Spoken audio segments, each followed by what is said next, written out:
Assalamualaikum warahmatullahi wabarakatuh. Yang terhormat Ibu Kepala SDN Kemili 2, Ibu Turmaningsi SPD, mudah-mudahan selalu dikaruniai kesehatan oleh Allah Subhanahu wa taala. Yang saya hormati teman-teman seperjuangan, guru-guru SDN Kemili 2. Puji syukur kita panjatkan kehadirat Allah Subhanahu wa taala. Alhamdulillah hari ini dalam kesempatan pagi ini teman-teman berkenan hadir dalam keadaan sehat. Saya berterima kasih dalam rangkaian kegiatan pendidikan saya, pendidikan guru penggerak. Salah satunya kegiatan yang hari ini akan kita insya Allah laksanakan bersama-sama.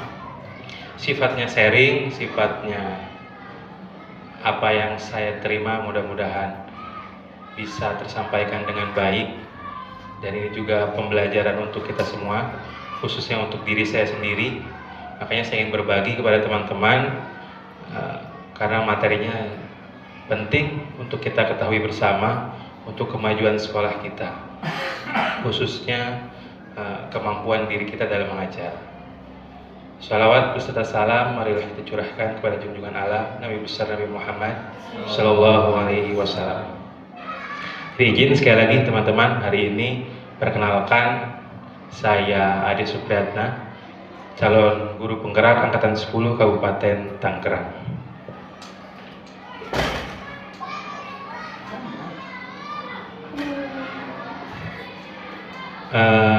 Kegiatannya aksi nyata diseminasi budaya positif SDN Kemili 2.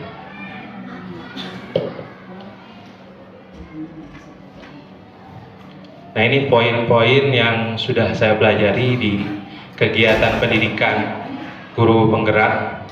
Ada diantaranya yang pertama, disiplin positif, motivasi perilaku manusia, kebutuhan dasar, posisi kontrol guru, keyakinan kelas, dan terakhir segitiga restitusi.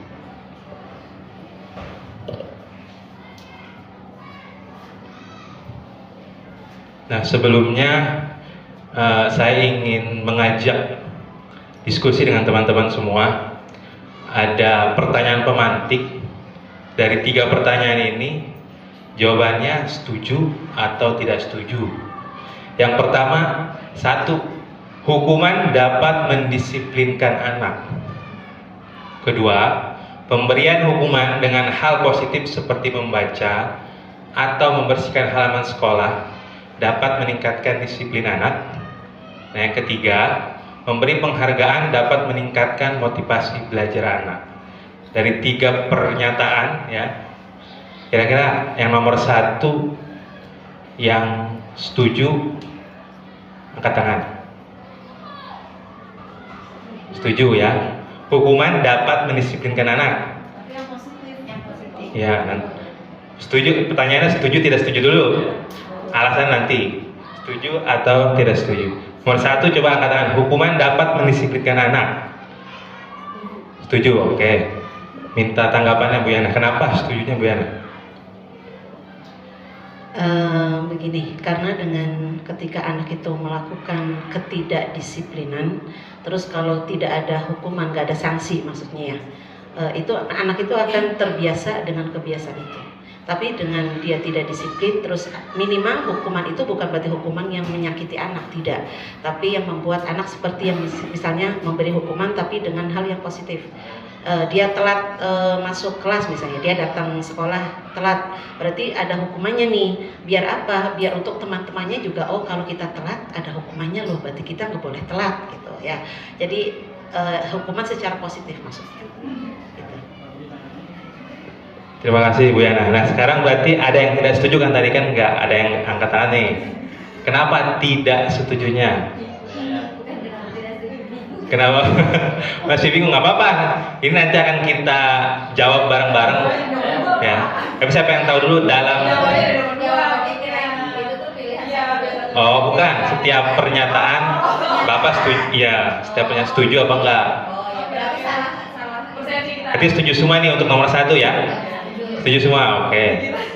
Yang kedua, pemberian hukuman dengan hal positif seperti membaca atau membersihkan halaman sekolah dapat meningkatkan disiplin anak. Setuju?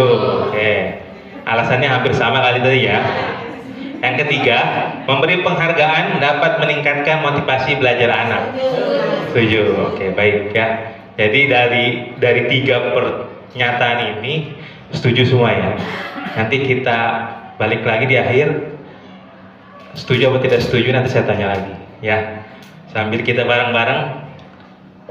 Nah, yang pertama perubahan paradigma. Nah, di sini ada contoh kasus. Ada A dan B. Anda dan teman Anda sobeklah secari kertas kecil, tuliskan benda atau sesuatu yang sangat berharga untuk Anda. Letakkan di salah satu tangan Anda dan genggam benda tersebut dengan segala daya. Buatlah sebuah kepalan. Jadi kita ngebayangin nih, nyobek kertas, kita tulis, kita genggam ya. Nah, si teman Anda akan mencoba dengan sekuat tenaga dengan berbagai cara untuk meminta Anda memberikan benda tersebut. Di kertas yang tadi digenggam oleh kita, boleh nggak nih diambil? Jadi kita membayangkan sama-sama punya sesuatu yang berharga di tangan kita genggam. Ada teman yang meminta, bisa mintanya ngerayu, mungkin memaksa. Kira-kira ibu mau memberikan atau tidak? Tidak. Sekuat tenaga dipertahankan. Ada yang mau memberi nggak? Ada. Tergantung keadaan. Jadi kalau menurut oh betul. Jadi katakanlah ini bisa lebih berharga untuk orang lain, boleh aja, ya kan? Itu ya. Oke, berarti ada yang tetap teguh, pokoknya ini mah harus digenggam aja. Tapi ada juga ya tergantung kepentingannya apa. Ya. Oke, siap. Kita lanjut ya. Masih banyak pertanyaan.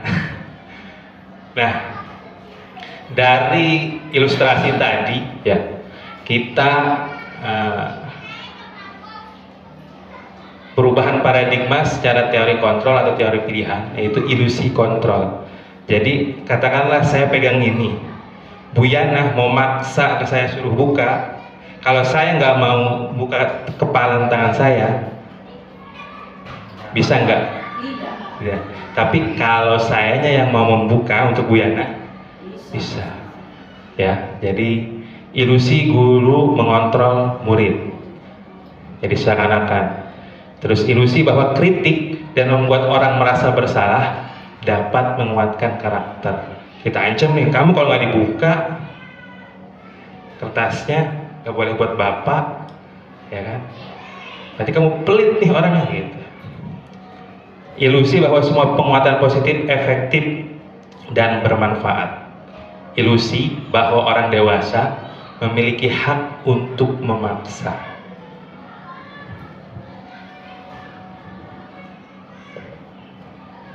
Nah, jadi sebenarnya siapa sesungguhnya yang memiliki kontrol, khususnya dalam kegiatan pembelajaran?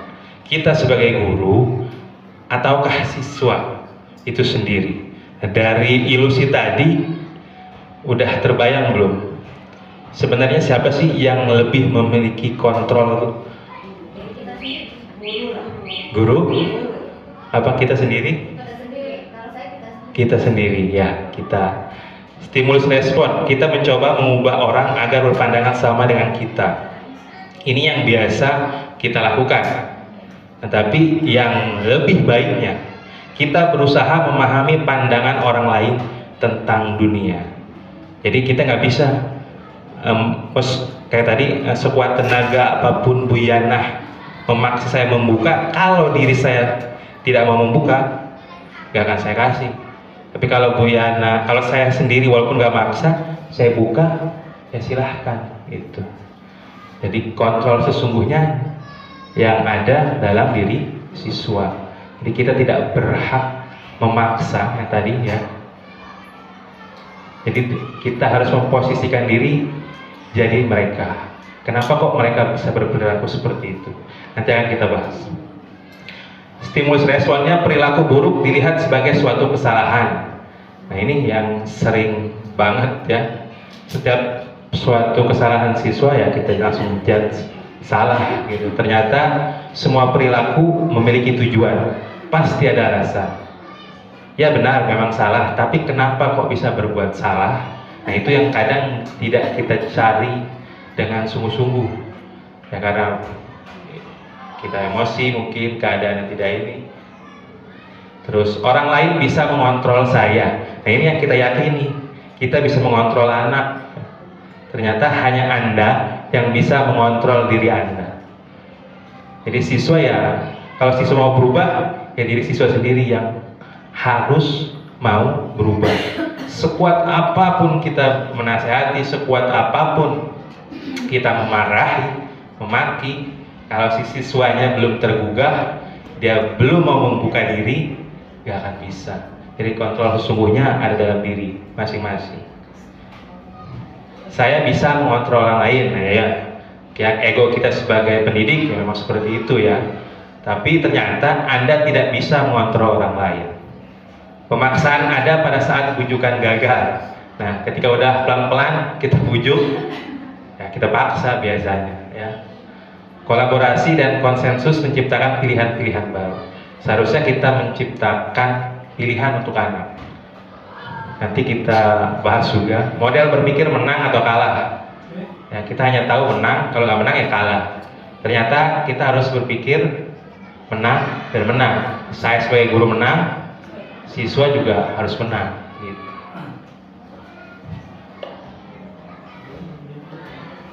Nah ini kaitan dengan kurikulum merdeka yang digaungkan. Siswa merdeka, gurunya merdeka, ya kan?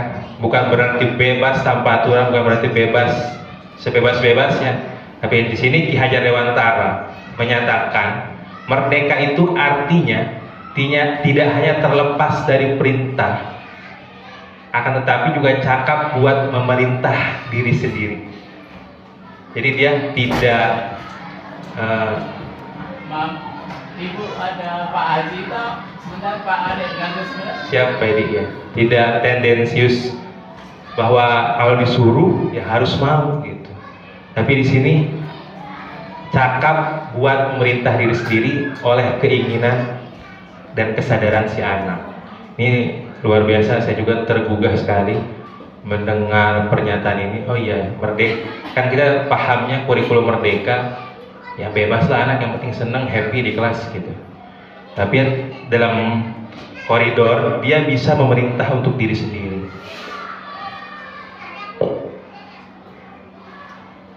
Nah ini untuk materi yang pertama, disiplin positif. Disiplin diri juga mempelajari bagaimana cara kita mengontrol diri dan bagaimana menguasai diri untuk memilih tindakan yang mengacu pada nilai-nilai yang kita hargai. Seseorang yang memiliki disiplin diri berarti mereka bisa bertanggung jawab terhadap apa yang dilakukannya, karena mereka mendasarkan tindakan mereka pada nilai-nilai kebajikan universal. Jadi kaitannya mereka disiplin bukan karena takut, bukan karena aturan, tapi memang muncul dari diri mereka sendiri. Bagaimana memunculkan hal tersebut, nanti kita diskusi bareng-bareng. Nah ini, kebanyakan orang akan menghubungkan kata disiplin dengan tata tertib, ya kan, teratur dan kepatuhan pada peraturan jelas. Biasanya kita berpikir ya, disiplin ya harus sesuai, hari Senin seragamnya ini, sepatunya ini. Padahal itu sungguh berbeda. Karena belajar tentang disiplin positif tidak harus dengan memberi hukuman. Justru itu adalah salah satu alternatif terakhir, dan kalau perlu tidak digunakan sama sekali. Jadi emang paling akhir lah, sudah mentok, sudah memang upaya kita sudah maksimal, ya itu paling tidak bisa kita hindari, yang terakhir.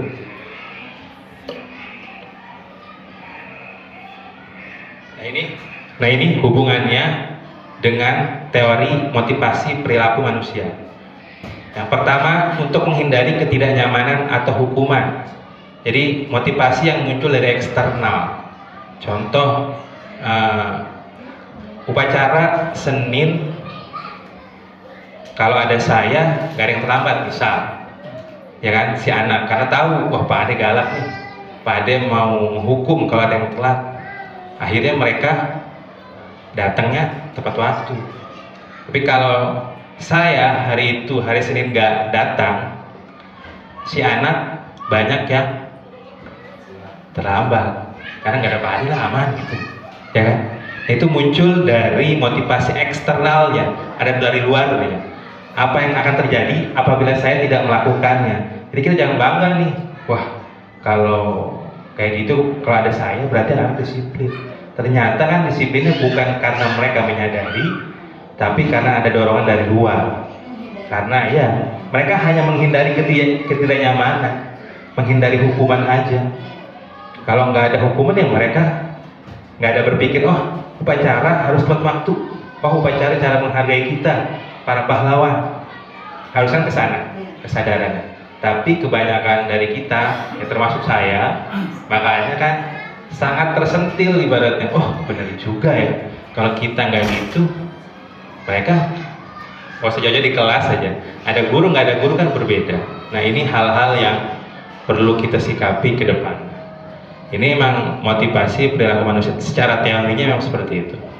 Yang kedua, untuk mendapatkan imbalan dari orang lain atau institusi, ya itu juga dorongan dari motivasi eksternal, kayak pemberian hadiah, si anak dapat menjawab pertanyaan, kasih uang, kasih permen, itu akan menjadi sebuah ketergantungan. Nanti ketika tidak ada lagi hadiah, ih buat apa? Diem aja, ya. Karena itu muncul dari eksternal. Karena ada pemberian imbalan. Apa yang akan saya dapatkan apabila saya melakukannya? Kalau nggak ada imbalan, mereka akan berpikir dua kali untuk melakukannya. Maju ke depan dengan berani, dia akan berpikir dua kali. Karena dorongannya dari eksternal. Ayo, yang maju dapat uang, yang maju dapat tas. Itu dorongan dari eksternal. Nah, harusnya seperti apa? Yang muncul yaitu motivasi internal dari diri mereka sendiri. Nah, ini tujuan dari disiplin positif, untuk menghargai diri sendiri. Saya akan menjadi orang yang seperti apa bila saya melakukannya. Jadi kalau saya maju ke depan, berarti saya menjadi anak yang pemberani, membanggakan untuk orang tua. Kedepannya akan menjadi individu yang sukses. Katakanlah mereka sudah berpikir seperti itu. Mereka menyadari bahwa dirinya akan menjadi sukses, akan menjadi anak yang lebih baik lagi ketika dia melakukannya. Maju ke depan, tampil untuk lomba, tampil untuk apapun di pembelajaran, itu muncul bukan karena ingin dipuji, bukan karena ingin imbalan, tapi muncul karena ya saya harus melakukannya demi cita-cita saya. Seperti itu.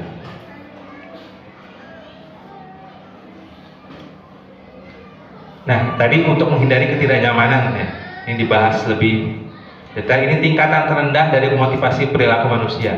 Biasanya orang yang motivasi perilakunya untuk menghindari hukuman atau ketidaknyamanan akan bertanya, apa yang akan terjadi apabila saya tidak melakukannya? Benar, ya. Pak, kalau saya nggak ngerjain PR, diapain?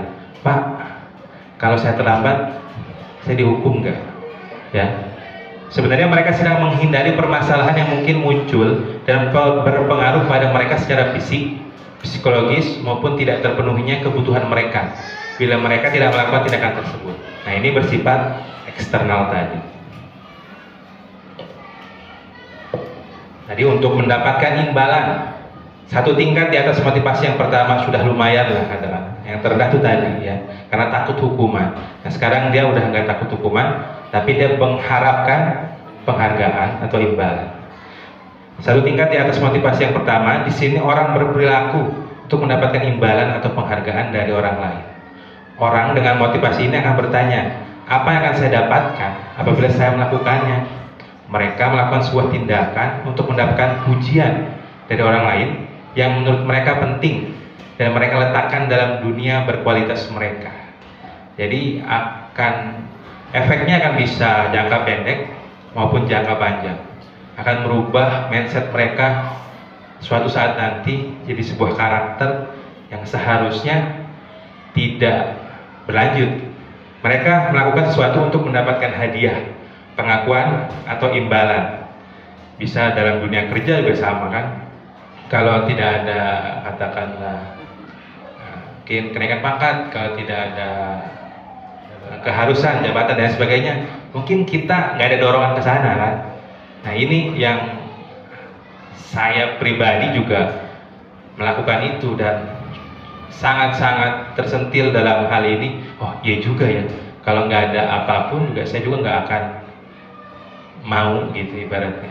Nah ini mudah-mudahan kedepannya kita bisa pahami baik sebagai pendidik maupun sebagai individu yang ada dalam organisasi.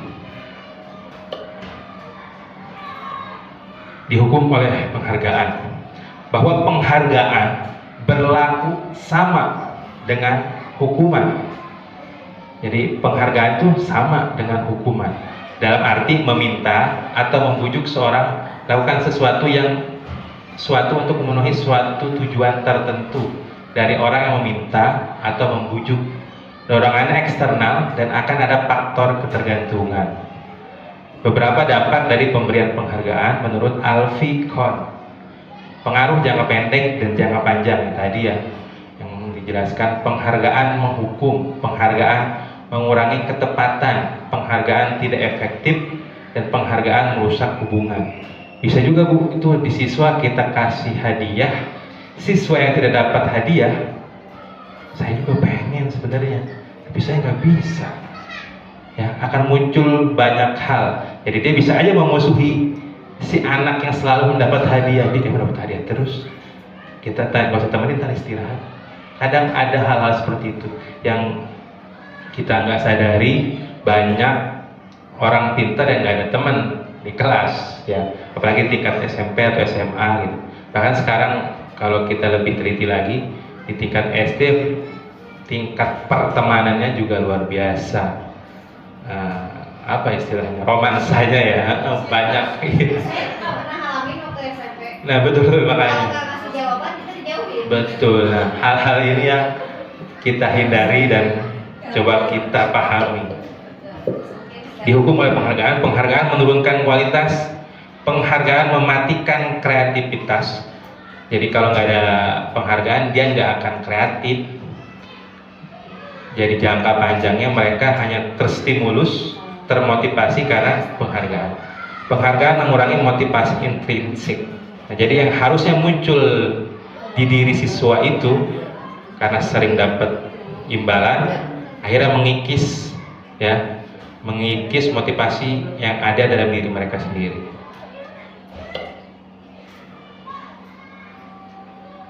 Untuk menjadi orang yang mereka inginkan dan menghargai diri sendiri dengan nilai-nilai yang mereka percaya.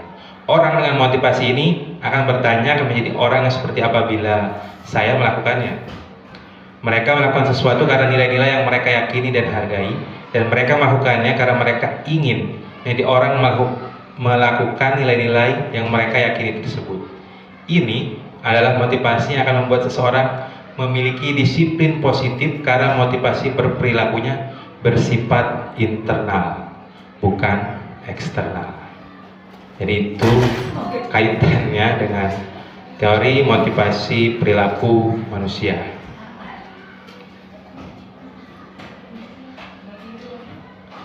Nah terus Pak Ade, penghargaan nggak boleh, dihukum nggak boleh. Apa yang perlu kita lakukan ke anak? Nah ini bentuk program kebajikan, apresiasi. Dalam memberikan apresiasi, pengakuan perlu diingat beberapa hal. Beri pengakuan secara khusus, beri pengakuan secara pribadi, beri pengakuan kepada semua murid, beri pengakuan secara konsisten, fokus pada prosesnya. Contoh, kadang kita muter ngecek anak tugasnya gitu. Yang ini kita tengok, kita tanya, selesai belum? Apa yang susah? Nah anak kedua dan ketiga gak kita tanya, kita langsung ke anak keempat. Kan gak semuanya kita tanya kan.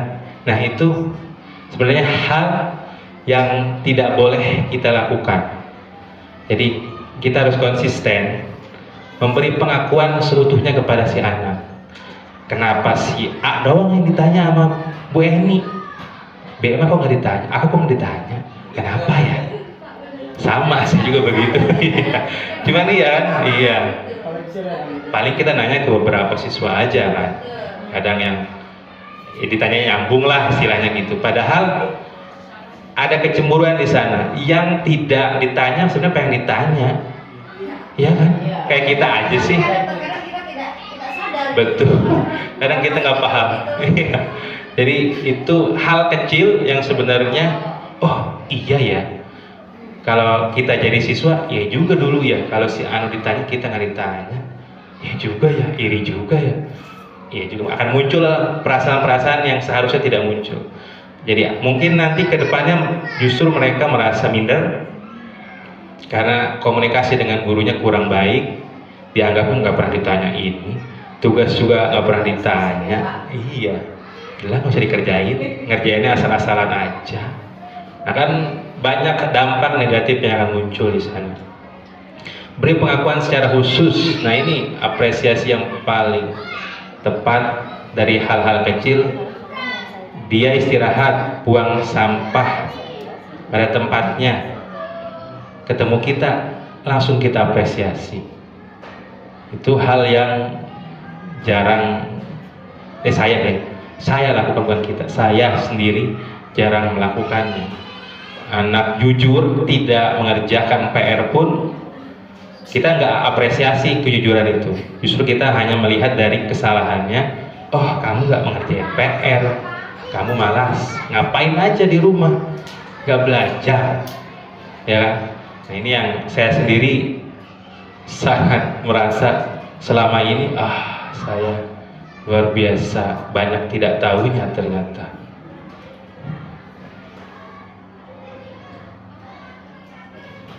Nah ini ada pernyataan, ketika seorang murid melakukan suatu perbuatan yang bertentangan dengan nilai-nilai kebajikan atau melanggar peraturan, hal itu sebenarnya dikarenakan mereka gagal memenuhi kebutuhan dasar mereka. Jadi mereka melakukan pelanggaran atau kesalahan karena mereka tidak terpenuhinya kebutuhan dasar mereka. Apa sih kebutuhan dasar mereka sebagai seorang anak? Nah, ini kebutuhan dasar manusia. Yang pertama, bertahan hidup. Yang kedua, kasih sayang dan rasa diterima. Obet ya. Sebentar, baca saya dulu. Sambil tak? Ya, ini. Hah? Boleh nih. Selesai. Di mana naruhnya? Laptopnya. Naruhnya di mana? Ambil aja kualitas. Nah ini yang saya lanjut ya. Yang ketiga, penguasaan. Yang keempat, kebebasan. Yang terakhir, kesenangan. Nah ini secara teori kebutuhan dasar manusia, termasuk ya kebutuhan si anak. Nah di sini ada studi kasus. Kita, Ibu Zulaiha, guru wali kelas 5C, sedang bingung menghadapi ulah salah satu murid di kelasnya, Tommy. Beberapa anak telah mengeluhkan Tommy yang seringkali meminta bekal makan siang mereka dengan paksa. Jika Anda menghadapi situasi seperti Ibu Zulaiha, apa yang Anda lakukan? Menurut Anda, kira-kira apa alasan Doni? Makasih. Apa alasan Doni melakukan hal itu? Ya, baik, kita lanjut. Ini studi kasusnya ya. Nah, dari kebutuhan dasar tadi, kita bisa menganalisa alasan Tommy melakukan hal tersebut. Pertama, karena ia lapar dan orang tuanya tidak membawakannya bekal. Maka kebutuhan dasar yang sedang berusaha dipenuhi oleh Tommy adalah kebutuhan untuk bertahan hidup. Tadi yang pertama. Alasan Tommy yang kedua, karena dia merasa senang temannya jadi memperhatikan dia. Ketika temannya melaporkan tindakannya itu kepada gurunya, dan gurunya memberitahu orang tuanya, sehingga orang tuanya jadi memperhatikan dia, maka kebutuhan dasar yang sedang dipenuhi Tommy adalah kebutuhan yang akan kasih sayang dan rasa akan diterima. Jadi dari satu kasus saja kita bisa menghubungkan hal-hal tersebut ke kebutuhan dasar si anak. Yang kedua itu kasih sayang dan rasa diterima. Dan bisa juga alasan yang ketiga, karena temannya jadi takut dengan dia dan menuruti keinginannya. Maka sebetulnya Tommy sedang berusaha memenuhi kebutuhan dasarnya akan kekuasaan. Bisa juga ada, ya kan? Nah, karena itu merupakan kebutuhan dasar manusia, kekuasaan. Alasan keempat, karena dia merasa bosan dengan bekal makanan yang dibawakan ibunya dari rumah. Karena ibunya selalu membawakan bekal yang sama. Oleh karena itu dia ingin mencoba makanan teman-temannya yang beraneka ragam. Maka Tommy sedang berusaha memenuhi kebutuhannya akan kebebasan. Ya, jadi ternyata dalam satu kasus kita bisa analisa, ternyata setiap kebutuhan dasarnya itu pasti akan ada alasannya untuk anak berperilaku seperti itu. Yang terakhir, alasan yang kelima, karena ia melakukannya karena iseng saja dan ia menikmati ekspresi wajah teman-temannya yang kesal karena diambil makanannya, dan menurut dia ekspresi teman-temannya itu lucu, maka berarti Tommy sedang berusaha memenuhi kebutuhannya akan kesenangan. Ya juga ada anak yang seperti itu. Iya, ngejailin temen itu kan si anak teriak ya. Dan ternyata dari satu studi kasus tadi ya ada 5 alasan yang sebenarnya kalau kita cermati, kita coba pahami, mereka hanya ingin memenuhi kebutuhan mereka. Itu tadi tentang kebutuhan dasar manusia. Nah sekarang 5 posisi kontrol guru. Ada 5 nih kita sebagai guru. Yang pertama, penghukum. Yang kedua, pembuat rasa bersalah. Yang ketiga, teman. Yang keempat, pemantau. Yang kelima, manajer. Ini posisi kontrol guru. Kita posisinya di mana? Ntar kita buka satu-satu.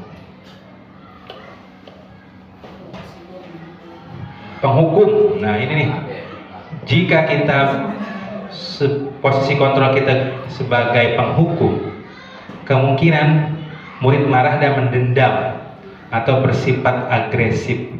Bisa jadi sudah kembali duduk, murid tersebut akan mencoret-coret bukunya atau meja tulisnya. Lebih buruk lagi, sepulang sekolah, murid melihat motor atau mobil bapak ibu guru dan akan menggores kendaraan tersebut dengan paku.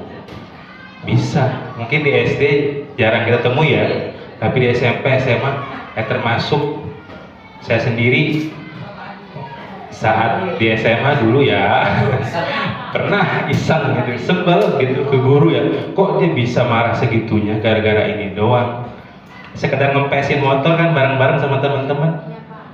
Nah itu soalnya saya alami. Iya bahkan betul. Nah, itu karena posisi guru sebagai penghukum ya. Iya. Ya itu kan udah paling udah paling kasar lah kita ya. Karena kan gerutu ya cuma sekadar dendam, sebel ya kan. Pasti akan ada perasaan seperti itu. Siapa sih yang nggak sebel kalau dihukum ya kan? Siapa sih yang nggak seneng gitu?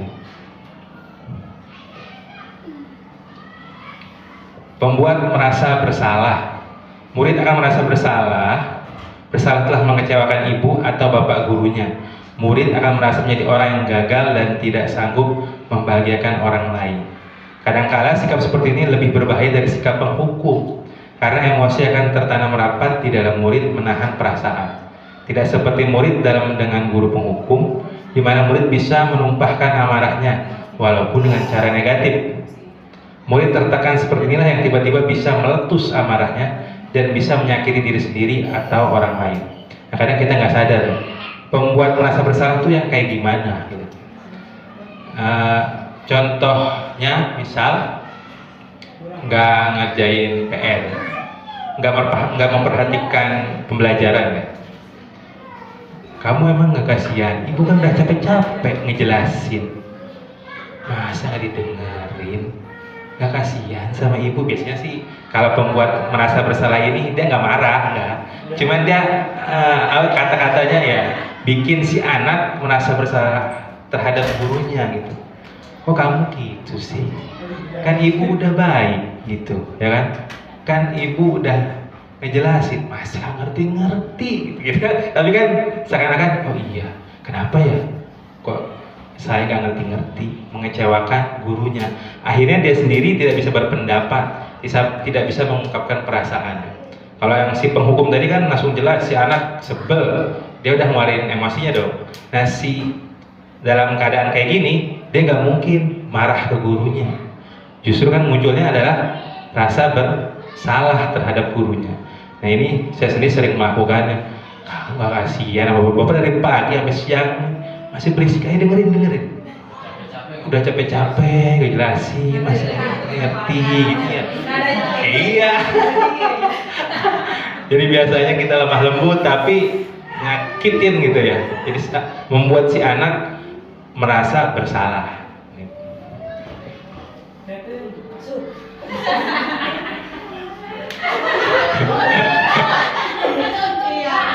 Nah ini yang ketiga, posisi kontrol guru sebagai teman. Nah, murid akan merasa senang dan akrab dengan guru. Ini termasuk dampak yang positif. Hanya saja, di sisi negatif, murid-murid menjadi tergantung pada guru tersebut. Bila ada masalah, dia merasa bisa mengandalkan guru tersebut untuk membantunya. Akibat lain dari posisi teman, hanya akan berbuat sesuatu bila yang menyuruh adalah guru tersebut, dan belum tentu berlaku yang sama dengan guru atau orang lain. Ketergantungan terhadap kita. Contoh kecilnya, ya misal dari kelas 5 ke kelas 6 naik. Si siswa pas kalau dia udah ngerasa teman sama kita, pasti bahasanya gitu, Pak, apa ada aja sih yang ngajar? Bu, kelas 3 kelas 4, Bu ini aja sih yang ngajar. Pasti akan ada yang kayak gitu kan. Nah, itu kan karena posisi kita sebagai teman. Dia merasa tidak nyaman dengan orang lain. Ya, semua pasti ngalamin.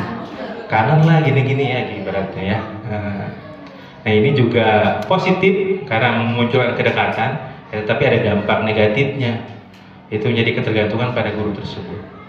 Kalau sama Bu Yana mah nurut disuruhnya, sama Pak Ade mah nggak nurut kan, berarti kan ada hal yang ya kan, ya, dia nggak percaya sama orang lain.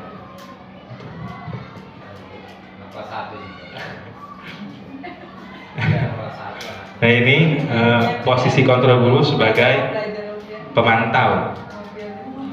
Murid memahami konsekuensi yang harus dijalankan karena telah melanggar salah satu peraturan sekolah.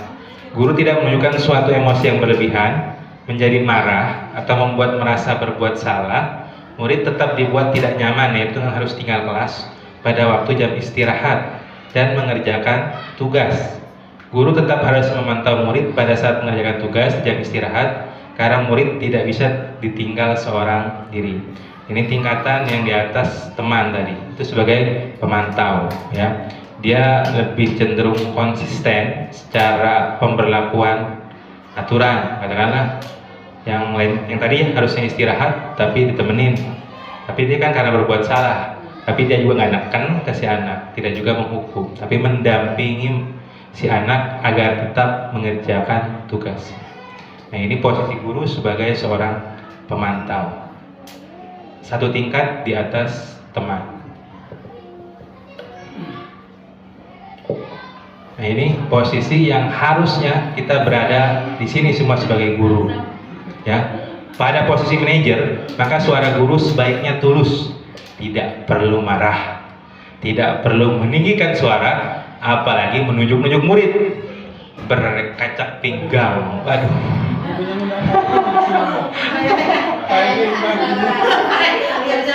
Jangan sebut merek. Atau bersikap-sikap seolah menyesal, tampak sedih sekali akan perbuatan murid ataupun bersenda gurau, menempatkan diri sebagai teman murid. Nah, ini juga saya sering melakukannya ya.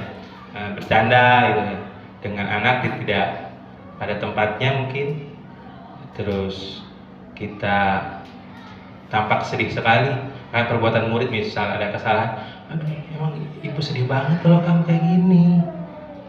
Kamu harus jadi anak baik, kan? Terus ditekan dengan kata-kata yang bikin iya gitu. Itu kan posisi yang ya. Pada posisi manajer, guru akan mengembalikan tanggung jawab pada murid untuk mencari jalan keluar permasalahannya, tentu dengan bimbingan guru. Nah, jadi kalau ada kesalahan, si anak bukan kita salahkan, bukan kita hukum, bukan kita bikin merasa bersalah, tapi kita akan mencari jalan keluarnya. Mereka yang akan berpikir jalan keluarnya sendiri, bukan dari kita, tapi dari diri mereka. Nah, ini keyakinan kelas. Apa sih keyakinan kelas?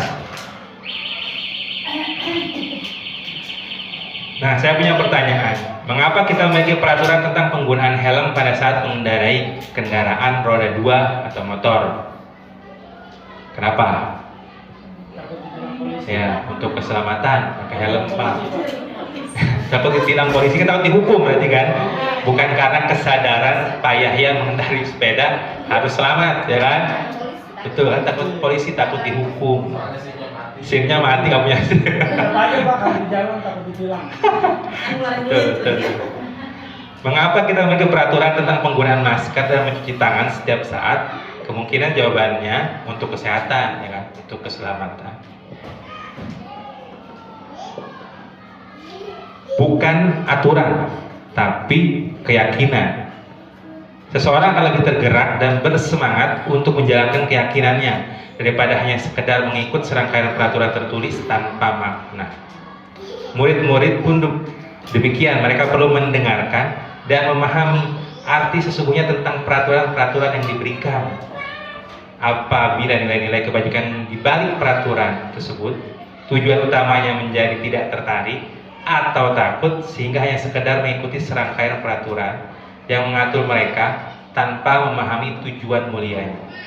Ini kadang saya sendiri melakukannya. Kita tidak menjelaskan secara detail kenapa sih kamu harus memakai seragam. Kita hanya berkata sesuai peraturan. Nah, kenapa sih harus menaati peraturan? Apa sih di balik itu? Kenapa anak satu sekolah harus sama seragamnya? Nilai-nilai apa yang ditanamkan dengan berseragam sekolah? Kita tidak pernah melakukan itu dengan anak, berdiskusi dengan anak. Kamu nggak biasa kan, saya sendiri juga. Kamu nggak pakai dasi, kamu nggak pakai topi. Dia nggak tahu kan maknanya kenapa kok dihukum pakai topi. Taunya kan tidak taat aturan ya. Tapi di balik aturan itu sebenarnya ada nilai apa yang di dalamnya, yang itu kadang kita tidak jelaskan. Nah, seharusnya itu yang kita berikan ke anak. Jadi bukan aturan, tapi keyakinan. Kayak tadi Pak Yahya naik motor takut ditilang karena takut hukuman, bukan berdasarkan keyakinan bahwa saya ingin selamat. Ya, kalau kita sadar kita ingin selamat, mau ada polisi, mau ada razia, mau ada enggak, ya kita akan pakai helm. Karena muncul keyakinan dari diri kita. Nah, yang mana yang merupakan keyakinan kelas? Nah, dari sebelah sini sama sebelah sini yang disebut keyakinan kelas yang mana? Sebelah kanan saya apa kiri saya?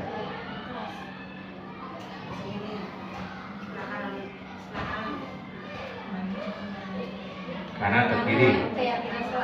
Keyakinan kelas ya. Keyakinan kelas bukan aturan. Kanan saya, kiri saya. Kiri saya. Berarti yang putih, benar ya? Yang putih ya, bukan yang hijau. Bukan. Keyakinan kelas yang putih sama hijau? Putih. Putih. Yakin nih? Iya. Ya, yang putih. Ya. Jadi kesepakatan kelas kami guru dan murid yang saling menyayangi. Ini keyakinan kelas yang harus kita sepakati dengan anak. Kita sebagai guru dan siswa harus saling menyayangi. Ya aturannya ini kan, datang tepat waktu mengucapkan salam, itu kan bentuk kasih sayang ya, saling menyayangi. Tapi apa yang harus diberikan ke anak? Kenapa kamu harus salam? Kenapa kamu harus datang tepat waktu? Ya itu sesuai dengan keyakinan kelas kita. Guru dan murid saling menyayangi dan saling hargai. Nah itu yang harus ditanamkan. Peraturan tanpa keyakinan akan hilang begitu saja. Nah ini yang kita lupa, kita buat aturan, tapi keyakinan kelasnya tidak kita sepakati secara bersama-sama. Sedangkan kita buat aturan yang untuk membuat karakter anak lebih baik kan, tapi kita sendiri tidak mengungkapkan apa karakter yang didapat ketika kamu meyakini aturan ini. Apa nilai di balik aturan ini? Kami murid yang semangat belajar. Jadi kalau di kelas kamu harus bersemangat belajarnya. Nilai itu yang harus kita tanamkan. Kadang kita yakinnya kalau pelajaran tidak boleh berisik, lihat perhatikan Bapak dalam mengajar. Harusnya kita sepakati dulu di awal. Kami murid yang semangat belajar. Jadi mereka tahu kalau udah di kelas, mereka nggak boleh males-malesan, ngerjain tugasnya harus semangat, ngerjain soalnya juga harus semangat. Nah, itu yang disepakati di awal yang kita lakukan. Jadi bersama-sama membuat keyakinan kelas yang kita jalankan bersama-sama nantinya 1 tahun kemudian. Kami murid yang peduli dengan teman-teman, kaitannya dengan pertemanan mereka. Ini juga harus kita coba tanamkan keyakinan kelas. Tadi kan aturan dan keyakinan kelas itu berbeda. Nah, nih ada soal nih. Peraturannya selalu kembalikan buku ke tempatnya. Kira-kira keyakinan kelasnya apa? Dilarang mengganggu orang lain.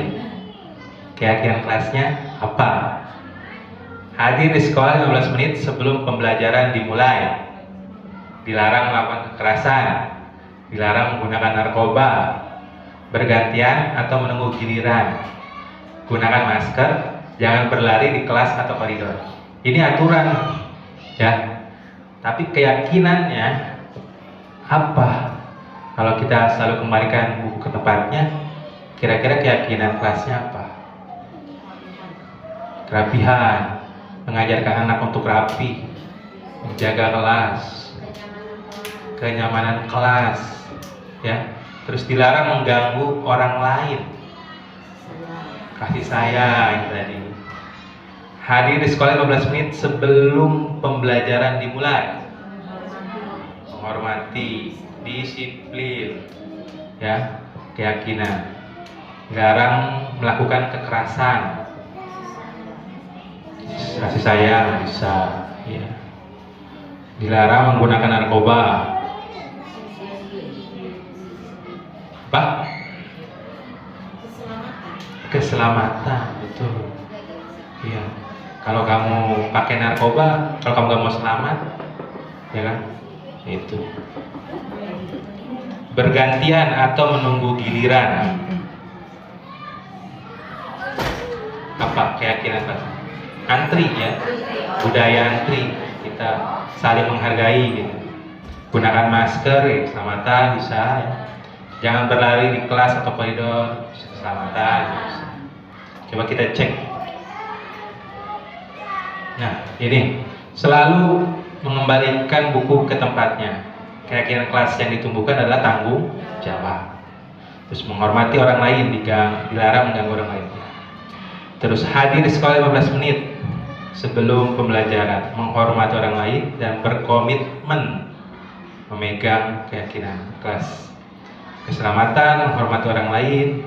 Kalau kekerasan, terus narkoba, kesehatan ya, keselamatan, bergantian atau menunggu giliran, menghormati orang lain, bersabar bisa juga ya. Terus gunakan masker, kesehatan, keselamatan, jangan berlari di kelas ke koridor, keselamatan atau keamanan. Nah ini perbedaan antara peraturan dan keyakinan kelas. Kita sudah membuat peraturan tapi tanpa ada keyakinan kelas. Nah ini yang kita lupakan selama ini, termasuk saya pribadi. Jadi didorongnya dengan keyakinan kelas, ya. Nah itu yang harus kita tumbuhkan dan kita tekankan. Jadi bukan aturan lagi yang digaungkan. Kamu harus tepat waktu. Kalau tidak boleh terlambat. Itu kan kita menggaungkannya aturan. Tapi kalau keyakinan kelas, kamu harus menghormati orang lain. Karena lu datang, kamu kok belum datang. Mereka harus menyadari hal-hal tersebut. Nah itu yang disebut keyakinan kelas. Nah, pembentukan keyakinan kelas atau sekolah. Nah ini, keyakinan kelas bersifat lebih abstrak daripada peraturan yang lebih rinci dan konkret. Ya, jadi berbeda dengan peraturan ya. Pernyataan keyakinan kelas senantiasa dibuat dalam bentuk positif. Keyakinan kelas sebaiknya sesuatu yang dapat diterapkan di lingkungan tersebut. Keyakinan kelas berupa pernyataan-pernyataan universal. Keyakinan kelas hendaknya tidak terlalu banyak sehingga mudah diingat dan dipahami oleh semua warga kelas. Jadi nggak usah banyak-banyak. 12 Kalau 12 kan kita aja nggak bakal ingat ibaratnya gitu ya. Cukup 1, 2 atau 3, tapi itu yang akan kita pegang bersama-sama 1 tahun ke depan. Dan kita yakini bersama anak-anak, kita harus menjalankan keyakinan tersebut. Kejujuran, misalnya, kita yakin jujur, pasti anak ingat. Kalau sampai 12, 10, 5 aja udah banyak kayaknya. Maksimal 3 lah. Jadi mereka tertanam, kita juga ingat sebagai guru ya. Jadi sama-sama 1 tahun ke depan. Jadi kalau ada salah pun bukan karena melanggar aturan, tapi kita tanyain balik. Kamu kan kita udah yakin, kita harus sikapnya jujur kan? Kemarin, kamu kenapa nyontek? Gitu. Baru tanya alasan. Keyakinan apa yang kamu langgar? Oh saya nggak jujur, Bu. Keyakinan kelas kita kan harusnya jujur, saya melanggar itu. Nah itu yang harus muncul dari sikap mereka. Bukan muncul, saya nyontek, ya pengen saya melanggar aturan aja gitu kan. Tidak ada kesadaran dalam diri mereka. Mereka taunya salah karena aturan, bukan karena nilai yang harusnya tertanam dalam diri mereka. Semua warga kelas hendaknya ikut berkontribusi dalam pembuatan keyakinan kelas lewat kegiatan curah pendapat. Nah tadi keyakinan kelas ini dibentuk di awal pembelajaran.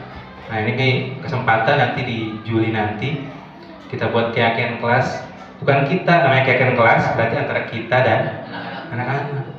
Anak-anak harus ingat, anak-anak harus tahu, dan harus yakin menjalankan itu semua. Nah ini, bersedia meninjau kembali keyakinan kelas dari waktu ke waktu. Bisa berubah, jadi enggak kalau Juli ini 3 ini berarti. Nanti ditambahkan bisa, atau diganti atau diperbaiki, tergantung situasi dan kesepakatan bersama. Kita gali mereka untuk berpendapat. Kadang sulit memang, apalagi di SD, tapi bukan tidak bisa, tapi belum pernah kita coba sebenarnya seperti itu. Nah ini segitiga restitusi. Nah, ini bentuk cara kita menyelesaikan masalah dalam permasalahan anak. Tahapan dalam segitiga restitusi ada 3. Menstabilkan identitas, validasi tindakan yang salah, dan terakhir menanyakan keyakinan. Jadi dalam sebuah permasalahan anak menyontek atau berantem, nah kita menyelesaikannya dengan tahapan segitiga restitusi. Ada 3 ya, menstabilkan identitas, validasi tindakan yang salah, dan terakhir menanyakan keyakinan. Nah ini menstabilkan identitas. Apa sih maksudnya? Menstabilkan identitas dilakukan berdasarkan prinsip bahwa membuat kesalahan adalah bagian dari proses pembelajaran. yang nantinya akan menggeser identitas gagal ke arah identitas sukses.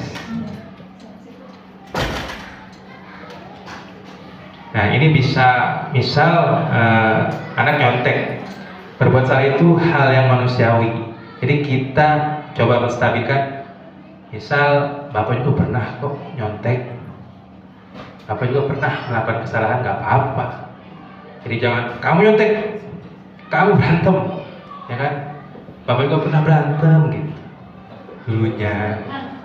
Jadi mencoba menstabilkan identitas mereka. Jadi kita coba bahwa hal yang mereka lakukan itu sebenarnya bisa diperbaiki loh. Nggak buruk-buruk amat kok. Semua orang pernah melakukan itu. Jadi kita seakan-akan ya berada posisi mereka gitu. Ada manusia yang sempurna, kita pasti bisa menyelesaikan permasalahan ini. Bapak Ibu tidak tertarik untuk mencari tahu siapa yang benar, siapa yang salah. Bapak Ibu lebih tertarik untuk menyelesaikan masalah. Jadi kita kalau ada yang berantem, cenderungnya kan kita pengen tahu ya, siapa sih yang mulai, siapa yang salah, siapa yang benar. Nah, ini dalam menstabilkan identitas ini itu dihindari.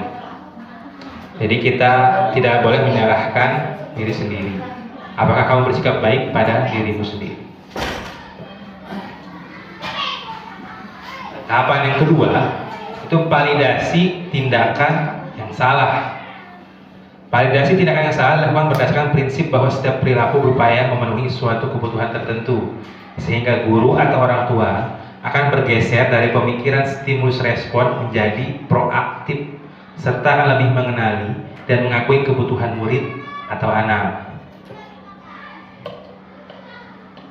Validasi tindakan yang salah, kita harus menanyakan alasan ke anak. Nah, tadi kan kita belajar motivasi perilaku manusia ya kan. Dari satu kasus saja ternyata bisa kita hubungkan dengan 5 kebutuhan dasar mereka. Nah, pasti anak melakukan kesalahan pasti ada alasan. Nah, itu yang kita harus korek, kita harus gali dan berusaha menjaga sikap itu. Tapi tambahkan sikap yang lain yang baru. Jadi kita kalau alasannya mencontek karena nggak belajar semalam, kenapa kok nggak belajar? Main game, main HP, mati lampu. Nah itu kan kita banyak faktor ya, kita yang harus kita tanya dulu kenapa menyontek. Nah itu dan kita tambahkan, berarti kalau dia main game besok harusnya kamu seperti apa? Berarti nggak main HP pak, tidurnya lebih cepat pak. Nah, itu harus muncul dari mereka. Kita hanya menstimulus aja. Jadi, mereka biar mikir, biar sadar sendiri. Oh iya, saya harus gini ya. Maukah kamu belajar cara lain untuk mendapat yang kamu butuhkan tanpa harus memukul? Ya misal tadi berantem, rebutan pensil, dia mukul anak, mukul temannya. Kira-kira kita tanya kalau cara selain cara memukul bisa nggak cara yang lain? Bisa pak, pasti dia akan jawab seperti itu. Yang seperti apa pak? Minta baik-baik. Kalau ingin menghindari konflik, mintanya ke teman yang lain, ya kan? Mereka akan diarahkan alternatif lain. Nah ini yang harus bukan kita salahkan, tapi kita harus menstimulus mereka mencari jalan keluar. Jangan sampai kita menghakimi. Nah ini menanyakan keyakinan. Menanyakan keyakinan dilakukan dengan memberi pertanyaan-pertanyaan bermakna kepada murid atau anak untuk memunculkan motivasi secara intrinsik sehingga mampu mengaitkan keyakinannya dengan tindakan yang salah. Nah, tadi dari hal-hal yang diyakini di kelas, ketika dia melakukan kesalahan, ya kita tanyakan nilai apa yang kamu langgar. Nah, harusnya seperti apa? Kelas yang ideal itu seperti apa sih? Kamu jadi anak seperti apa? Itu yang harus kita stimulus mereka untuk berusaha sendiri, berpikir ya. Terus ya, jadi makanya pentingnya keyakinan kelas di sini yang kita sepakati. Jadi ketika melakukan kesalahan, mereka sadar, oh ternyata keyakinan kelas tentang kejujuran saya melanggar itu. Dan saya harus ngapain untuk mengembalikan nilai kejujuran itu. Beda Pak, besok saya ngerjain tugas sebagai gantinya. Itu biar muncul dari diri mereka, bukan kita. Besok kamu kerjain tugas yang ini ya, tidak. Tapi itu harus muncul dari diri mereka. Saya gini aja deh Pak, tadi berantem sama temannya, saya beliin pensilnya deh sebagai gantinya. Karena saya tadi nonjok misal. Itu yang harus kita munculkan dalam diri anak. Dia melanggar tadi kasih sayang, ya kan? Nilai kasih sayang terhadap teman. Nah, itu yang harusnya disadari. Jadi bukan hanya sekedar melanggar aturan, tapi mereka memaknai semua hal tersebut bahwa itu untuk diri mereka sendiri ke depan.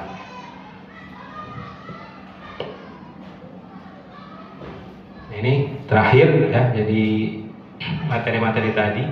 Seorang guru yang baik harus memiliki kemampuan dalam mewujudkan budaya positif di sekolah.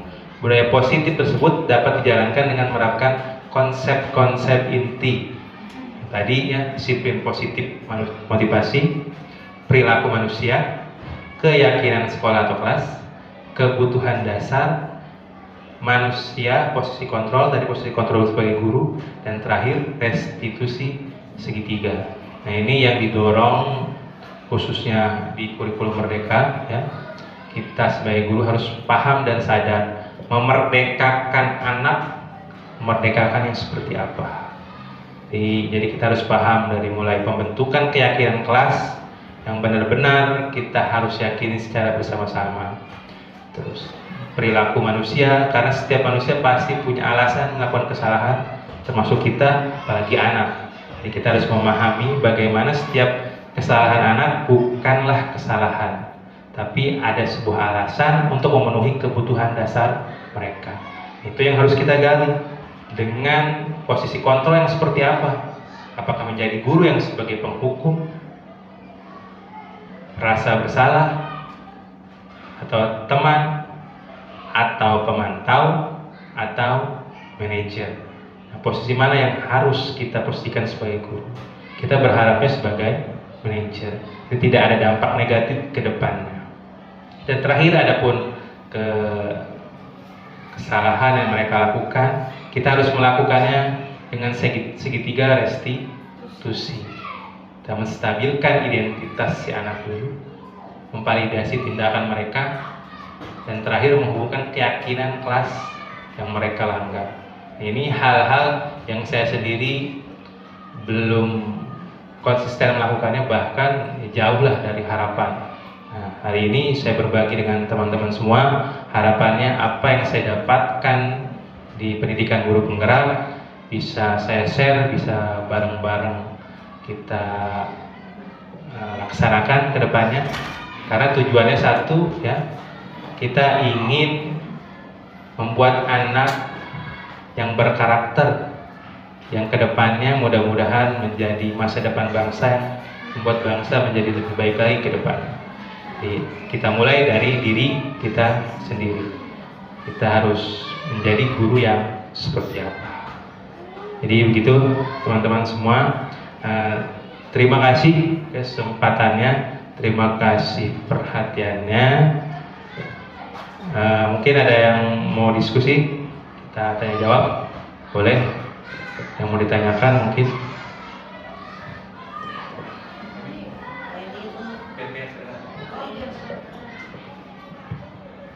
Kita sharing aja, saya juga kan masih belajar, sama-sama kita ini.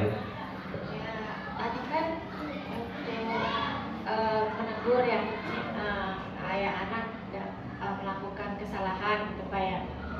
Terus kenapa kamu mukul? Emang nggak ada cara lain gitu kan ya? Apakah itu menegur di depan kelas itu? Oh iya. Nah ya kan, bisa memberikan dampak ya. Bisa memberikan dampak negatif lah buat anak. Oke, betul ya. Terima kasih Bu Rika ya, dari ketinggalan berarti. Nah, jadi dalam tahapan segitiga restitusi ini yang perlu kita hindari, pertama, anak jangan dibawa ke kantor. Bisa berantem, misal apapun itulah kesalahan, kita ajak ke kantor. Kan banyak nih guru-gurunya nih. Kadang kita lagi coba menstabilkan identitas, tiba-tiba ada yang jalan, iya ini bandel emang, gitu. Kan ada aja, gitu kan.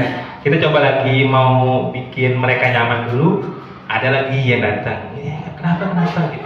Iya. Nah ini yang perlu dihindari dalam tahapan segitiga restitusi ini gini.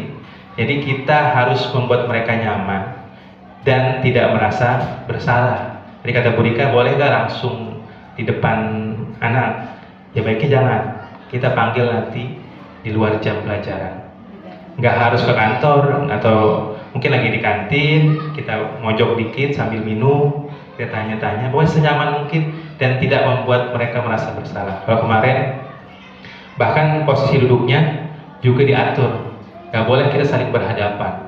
Tadi yang saya tampilkan itu kan berhadapan, nah, itu juga kurang tepat. Jadi harusnya berbentuk L. Jadi kita di sini, si anak di sini. Jadi kita nyerong lah istilahnya gitu. Tapi anak nggak boleh berhadapan seperti ini. Karena kalau berhadapan ya kayak terdakwa lah ya. Mereka seakan-akan ada apa nih? Langsung berhadapan langsung dengan kita. Dari duduknya aja harus diatur, ternyata harus berbentuk L. Jadi dan dipastikan mereka nyaman dan tidak merasa ada yang menakutkan buat mereka. Iya, dihakimi betul. Jadi kalau kantor kan ya pastilah banyak, kan namanya apalagi kelas 6. Gurunya kan udah banyak dari kelas 1 sampai kelas 5. Ada yang komentar ini, ada yang komentar ini. Nah ini tidak, bukannya anak menjadi sadar atau apa, malah kadang ya udah takut, bahkan ngomong aja udah gemeter. Gimana kita mau cari tahu mereka gitu? Bagaimana cara kita menggali mereka? Ini kan menstabilkan identitas. Ketika sudah menstabilkan identitas, kita tadi memvalidasi tindakan tersebut, menanyakan alasan. Nah ini yang harusnya kita bisa gali, dan ketika sudah mereka sadari, oh kesalahannya ini, terus apa gantinya? Nilai apa yang kamu langgar? Kayak tadi bisa berantem, sobek baju si anak nih, si Tono dan ya, jadi si Tono sama si Anton berantem. Si Tono kancingnya lepas kan, ditanya kan, kira-kira apa yang bisa kamu lakukan untuk memperbaiki itu? Oh siapa mau menjahit aja deh, saya jahitin. Itu harus kita coba munculkan. Jadi bukan kita yang nyuruh nih, kamu berarti harus jahitin ya. Nah, bukan itu yang kita harapkan dalam proses restitusi ini. Jadi yang kita harapkan muncul dari diri mereka, dari diri anak. Jadi mereka tahu kalau dia berbuat seperti ini, melanggar keyakinan kelas, dan gantinya apa? Untuk mengganti itu bukan kita ganti dengan hukuman, tetapi dengan cara lain, ya, yang mereka anggap itu bisa memperbaiki keadaan. Itu coba harus kita munculkan. Sulit memang, tapi saya yakin kalau kita lakukan, kita biasakan, ya. Kalau saya masih coba-coba yang nyontek, ya, muncul lucu juga alasannya. Bahkan dia nggak inget pelajarannya, kok bisa gitu ya. Dan coba digali-gali, ternyata ya di rumahnya seperti ini Pak, saya gini. Akhirnya curhat panjang, kita coba ya pelan-pelan. Oh ternyata si anak begini karena ini. Terus kira-kira kedepannya kamu mau gimana? Mau gini aja? Enggak Pak, saya mau rajin. Ya, kalau mau rajin apa? Mulai yang pertama kamu lakukan. Saya nggak mau tidur malam-malam lagi Pak. Saya main bolanya seminggu sekali Pak. Nah itu harus muncul nih dari diri mereka. Dan konsistensi yang mereka ucapkan itu yang kita tagih nantinya ketika dijalankan apa tidak. Bukan menghakimi, tapi kita tanyakan, kamu udah menjalankan itu semua belum? Nah itu yang harus kita dorong. Jadi keyakinan kelas, bukan hanya melanggar aturan. Mungkin ada teman-teman berpendapat yang lain, silahkan. Ada tambahan mungkin, Bu? Saya malah berhubungan sama yang kita bahas nih. Kayak seperti kalau selama ini saya belum pernah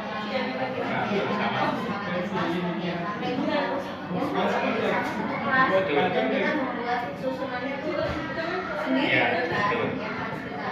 Nah, kalau untuk membuat kesepakatan atau keyakinan sekolah, mungkin kalau untuk kelas 4, 5, mungkin akan sedikit, saya tidak bilang mudah, tapi mereka Komunikasinya cara lebih, berpikir, ya. komunikasinya lebih enak, memberi pengertiannya bagaimana untuk membuat keyakinan atau kesepakatan kelas untuk kelas bawah nih.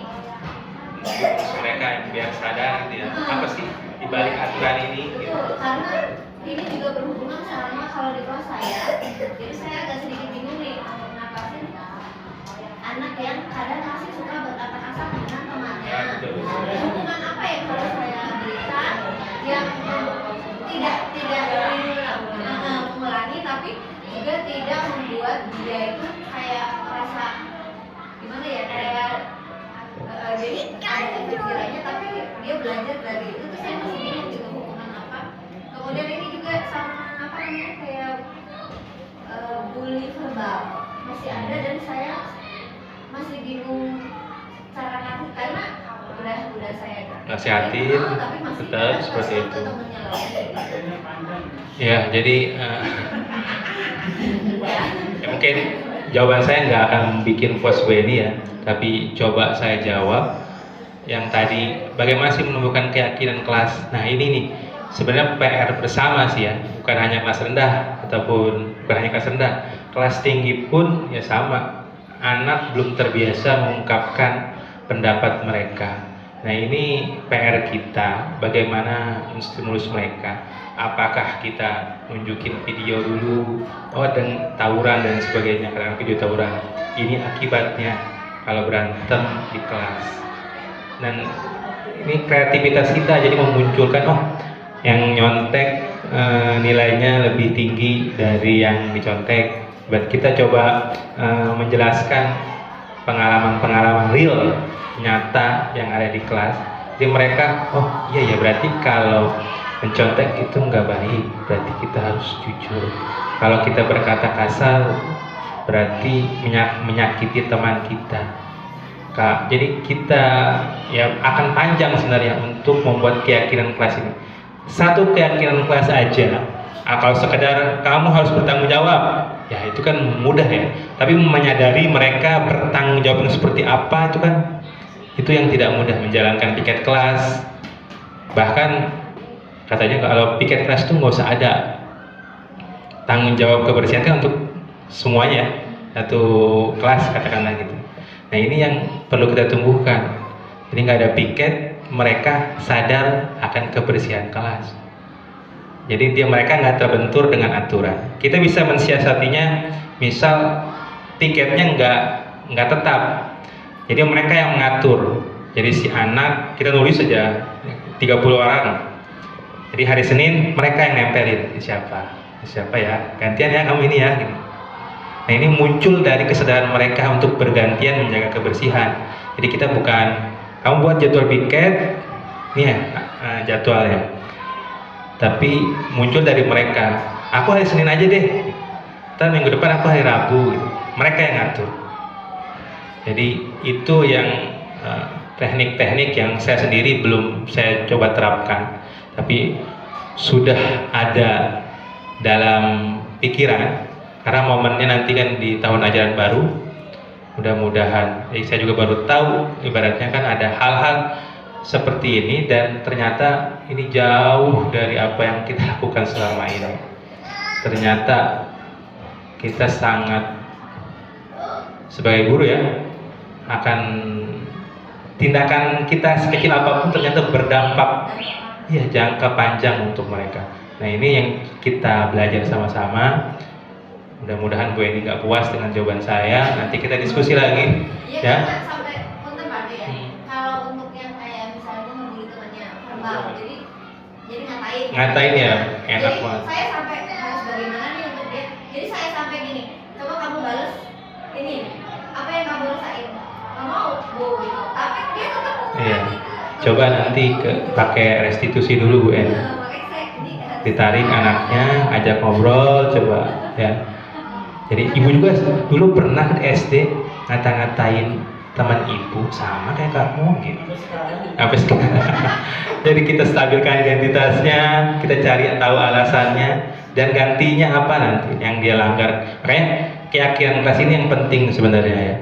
Cukup 1 atau 2 tapi kita berlakukan benar-benar. Mereka tahu dan tertanam dalam diri mereka, menyadari itu ya. Tapi untuk Pak Ade, Yes. saya nambahin, yang tadi tadi sampaikan benar. Jadi kalau kayak untuk kayak Bu Eni yang keluhan Bu Eni itu satu. Memang kita harus memberikan pemahaman ke anak itu tidak hanya dalam ucapan kita, karena membosankan. Itu pakai video. Jadi video itu yang filmnya dia itu tentang bagaimana tentang kemudian akibatnya seperti apa itu yang Pak Ade tadi bilang gitu.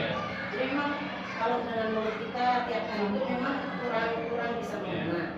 Itu satu. Kalau menurut saya sih dengan yang tadi Pak Ade sampaikan benar anak-anak lihat video.